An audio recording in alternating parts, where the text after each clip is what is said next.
இந்தியாவை பொறுத்த வரைக்கும் பல நாடுகளுக்கு பல பொருள்களை ஏற்றுமதி செஞ்சுட்டு இருக்காங்க. அதுல முக்கியமான ஒரு பொருள் தான் இந்த பெட்ரோலியம். இந்த பெட்ரோலியமானது கச்சா எண்ணெயிலிருந்து பிரித்தெடுத்ததா நம்மளும் யூஸ் பண்ணிட்டு இருக்கோம். மற்ற நாடுகளுக்கும் எக்ஸ்போர்ட் பண்ணிட்டு இருக்கோம். அப்படி பெட்ரோலியம் ஏற்றுமதியில் உலக அளவில் இந்தியா எத்தனையாவது மிகப்பெரிய நாடாக உருவெடுத்துள்ளது? இதுதான் கேள்வி. இதற்கான பதில், 4வது பெரிய நாடாக இந்தியா இந்த பெட்ரோலியம் உற்பத்தியில அதாவது எக்ஸ்போர்ட்டிங் பண்றதுல உருவெடுத்திருக்காங்க.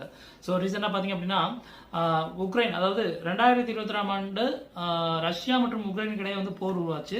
ரஷ்யாட்ட இருந்து தான் நம்ம கச்சா எண்ணெய் கொள்முதல் பண்றோம். ஸோ ரஷ்யா உங்களுக்கே தெரியும், நமக்கு ரொம்ப ரொம்ப நெருக்கமான ஒரு நாடா இருக்கு.